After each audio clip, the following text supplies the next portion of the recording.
Добрий день всім, хто приєднався до нас. З вами Ольга Таманова і Медіа-центр України продовжує свою роботу. Сьогодні для нас важливий день, день пам'яті жертв геноциду кримсько-татарського народу. І прямо зараз у нас у студії Ахтем Сeitablaev, український актор, режисер. Я вітаю вас, пане Ахтеме. Доброго дня. Ми всі знаємо, що сьогодні проходять заходи пам'яті, і також ми бачили, що були такі заходи анонсовані і у Симферополі. Чи маєте інформацію, вдалося провести ці заходи, відбулися вони чи ні? На жаль, станом на зараз достовірної інформації я не маю, тому що Unfortunately, now we don't have reliable information because I provide that information to local media, and from the very morning I have been involved in a number of press briefings, and I know that Chairman of Majlis of Crimean Tatars, Mr. Rifat Chabarov, spoke to our people living in temporarily occupied territories, asking them to be careful because, first of all, those meetings to commemorate the victims of genocide of Crimean Tatars are prohibited in Crimea, but people still meet, and they meet in such a form as to avoid danger to maximum extent. There are groups of 3 to 5 people in certain locations on which they decide on their own where they can bring flowers and pray. I believe this is the right way to do it because during these 8 years of occupation of Crimea, we can see that any person, irrespective of his or her ethnicity, nationality, whatever, is under danger, even for any Facebook posts. When people express their views directly, especially, taking into account that Russia is successor to the Soviet Union in almost all aspects. Almost all aspects, at least definitely it is a successor in terms of this inhuman pressure on people who have their own views, their own positions. But in Russia, they don't know history well. For centuries, Russian Empire tried to destroy Ukrainians and Crimean Tatars, prohibiting them from speaking their language and from printing books in their language. Russian Empire tried to change census, to turn even well-known words which have a specific meaning, to attach completely different meaning to those words in translation, like destroying everything which identifies a person in terms of national, ethnic features, traditions, beliefs. So Russians, those people who do all those terrible things now, they don't know history well.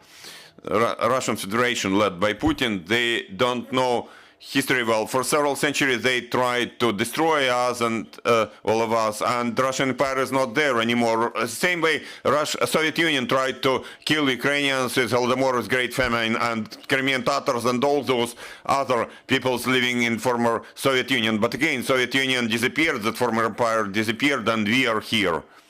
And those who are doing those terrible things today will disappear too, and we will be back. We always come back. We always return. Yes, we are, in terms of numbers, we are small people, at least if you speak about the numbers of those residing in Ukraine or in former Soviet Union territories, those new countries. There are not so many of us. There are many more Crimean Tatars in Turkey. The Crimean Tatar community there is much more numerous. But they can.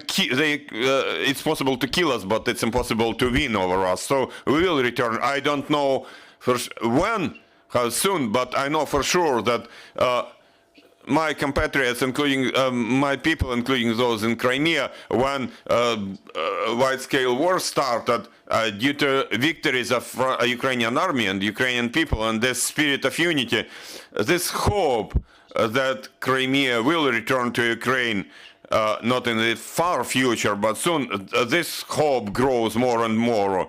I feel it from the tune of our discussions and from those questions and from how people believe in they're confident that it should happen in the nearest future. What are generally what's generally the mood in Crimea based on what you hear from your relatives, from your near ones, from your friends? Well, they want to see it as soon as possible. There is a range of feelings, but you know, it's 8 years. For some historical epoch, 8 years is just like a second. It's a second in terms of history, but in terms of person's life, each and every day, especially when you live in certain conditions, in certain atmosphere, when you know that your child will now go to school, and there at school, before they sit and study something, they will be told that Putin is the president of the country, that Crimea is Russia, that it has nothing to do with Ukraine. They will insist that those children should sing the Russian state anthem when the flag is raised. I think that is one of the most terrible situations when your children are brought up, educated by your enemy. And understanding that, we should have had, even by yesterday, we should have had some strategy of fighting for those for whom it's worth fighting. There are people for whom we should not fight. First of all, I mean those occupational forces, those active collaborationists. They know all too well that if they remain in Crimea, then we will demonstrate that punishment cannot be avoided. But those who remain, in my view, I would suggest well-known mechanisms. If you want to live in this country, okay, in 1 year you pass an exam and state language of this country, at least on the everyday level, and knowledge of history. If you don't pass, if you don't agree to it, or you fail to pass that exam, then okay, yes, you can live here, paying all taxes, getting all social benefits from state, but you cannot be in the government, and you cannot elect the government, and you cannot own any private business here. If you don't respect, if you have no respect for the country where you live, if you cannot master the language of that country, this is just disrespect. As I already said, the mood, you know, at least in this information bubble I live in, you know, anyway, there are too many negative things in our life, and I don't want to explain adults obvious things which should be clear for any normal person. For me, to understand situation, to know and to have my own idea and my own views based on the fact that Russia started this war, that Russia has occupied Crimea as well as part of Donbass, and all those terrible things happening during this war are caused by Putin, by the Russian Federation, and that sort of army or under army sort of army which is doing all those things. For me, understanding all these things is just part of being a normal person, because a normal person should analyze in a critical way, using critical thinking, using several sources, if that person doesn't understand something, and should at least try and put him or herself into the shoes of any civilian there in Bucha, Irpin, Hostomel, Luhansk, Donbass, to understand what's happening, and where do those shells come from? We see that since the beginning of this wide-scale war, many people who were previously saying about some variants of decisions, saying that there is no, it doesn't matter how is a street called and so on. I participated in some committee session in Kiev City Council, and I was surprised at first when I saw that we were arguing whether we need to remove the name of that street named in the name of some Belarusian KGB officer who didn't live in Ukraine any one day, or we should rename it in the name of Ahmed Khan Sultan, a Crimean Tatar hero who spent the whole of his life, even though he was a pilot, a fighter pilot, and then he was a test pilot testing new aircraft, and he spent all his life trying to get his people back to our historical homeland. And removing all those, eliminating all those lies about our people. I was surprised that we have to discuss it in the very first place. I was surprised to see different views on that matter. But I'd like to thank the Kiev City Council, to thank that committee. Finally, the decision was made to give that name of Ahmed Khan Sultan to that street. Why am I saying all these things? I'm saying it because when I hear that like culture is behind, outside of any, has nothing to do with politics and so on, you know, my friends and people among whom I have the honor of living, we have always been saying that God save us, but if, you know, if something, you know, maybe something will change in your worldview if that mine of 120 millimeter caliber would hit your courtyard. Now we see this sort of shelling, and we see that many people who are still in doubt about how they see what's happening, now they have been clear about it. Some of them have joined Ukrainian armed forces, some of them have been volunteering and so on. I would really like to see that this real unity of political Ukrainians would continue, and this will be the basis of our sustainable development. This will be a basis for us to finally, hopefully, build the country in which we want our children to live. Akhtem, since the beginning of full-scale invasion of Russia, you decided to join Ukrainian armed forces. How you made that decision? Well, I cannot say that we came and were thinking a lot. On the 24th of February, you know, on the 23rd of February, we had a lot of creative plans. My production studio won several tenders to create 4 movies in different genres, and on the 23rd of February, we presented the long trailer of our new movie, Mirny 21, in Odessa winter movie trade show. We signed a contract with big Ukrainian distribution company, Vнимание, and Filmy is also doing distribution of our movies. So we had a lot of creative plans. And on the 24th of February in the morning, I had almost the same feelings which I had on the 27th of February 2014 when I was in Simferopol. And at 8:30 a.m. I was in the very center of the city, so-called Lenin Square, and I was alone there. There was no car, there was no person, and in 15 minutes I learned that in the night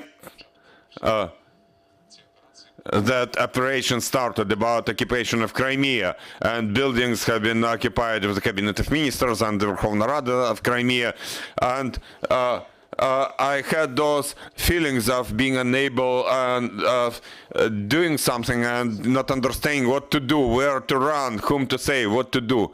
I hate that feeling. And on the 24th of February 2022, I had that feeling to full scale again. To understand that I'm fed up with that. I was fed up back then, and I'm fed up with this feeling now. And on the 25th of February, my colleague and friend honorable artist of Ukraine, Alexei Trutenko, went to look in Kiev where we could join the ranks. We didn't find anything because there were long waiting lines everywhere, and we were hearing the same things. Don't wait here because we have already filled all the positions, all the vacancies. I called my friend Sergei Kostynsky, who is also from Crimea, and he said that right now a new battalion is created. I'm here, you're welcome to come. And we came and joined the 206th Territorial Defense Battalion of the city of Kiev, of the 112th Brigade. In 2 hours we got our weapons, and in 1 more hour we were near Hostomel, where we spent the first 2 nights and 3 days. And then I was appointed the press officer of the battalion to ensure information support for our battalion. And it is a pleasure for me to see that our team, we have various people in our team. We have my friend here, Yusuf Kurchi. We met on the 26th of February, but we know each other for about 30 years, and now we serve together. We are serving together in the military. And in several days, great pictures by this photographer appeared in such publications as New York Times and Times, Reuters website, and so on. And now, with my friends, we continue those activities. We will continue serving in the city of Mykolaiv.